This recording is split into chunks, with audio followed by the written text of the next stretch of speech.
And meteorologist Samantha Jacks has been assessing the damage in Kalamazoo County in the Portage area as well. So let's go back live to Sam to see what she has the latest. Sam?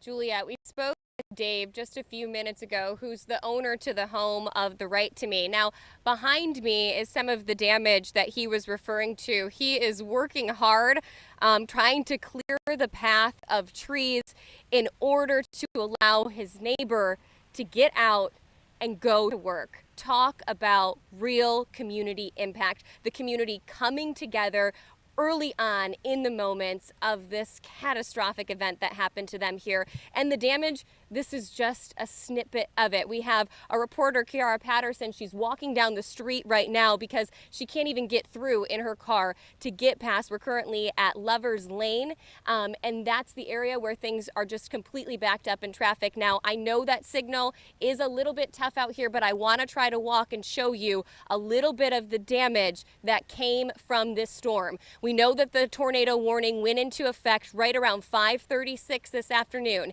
You can see all the trees down behind me. This house off to the back here, if you can try to zoom in there, there was a woman. She was sitting out on her back porch. She asked to not go on camera, visibly shaken still at this point in time.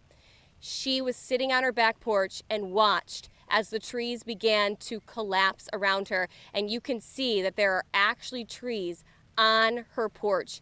It was a life-saving moment that she got up and ran into her house, and she could have had, of course, harmful damage done to her. That is why when you hear those warnings, whether it's a siren, whether it's the notification going off on your phone, you need to heed the warnings. You need to get inside and you need to get into that shelter location. It's moments like this that remind us of exactly why it is so important to take those critical weather alerts seriously. If you don't have multiple means to receive severe weather alerts, you need to make sure you do, because it's not to say necessarily that that tornado siren outdoors went off and warned her. Maybe if that would have had that notification on her phone, things would have been a little bit differently. Let's zoom around here. We'll go nice and slow so that hopefully we don't lose signal with all of you. Of course, power lines down just about everywhere across the region. That's something we're watching really closely as we walk.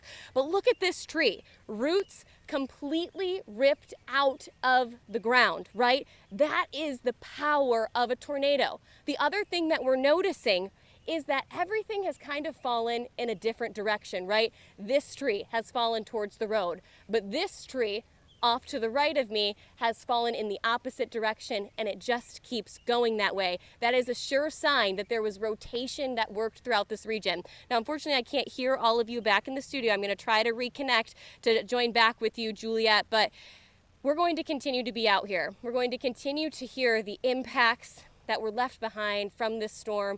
We're going to talk to the community members, and we are going to continue to be hopeful that nobody was hurt, that nobody was injured, and that it's stories just like the woman on her porch where she got inside just in the nick of time, made that life-saving decision to get inside from the storm and seek shelter. Juliet. Sam, thank you for that update. Once again, 2 tornadoes in Portage that we are hearing.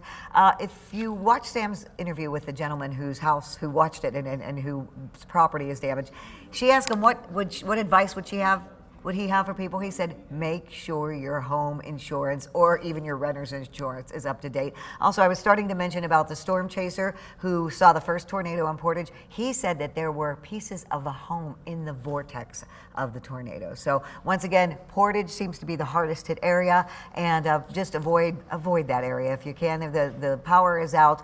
Consumers Energy, we have 27,000 people without power, 221 outages. So we want to go back to George and to Blake with an update on where things stand right now.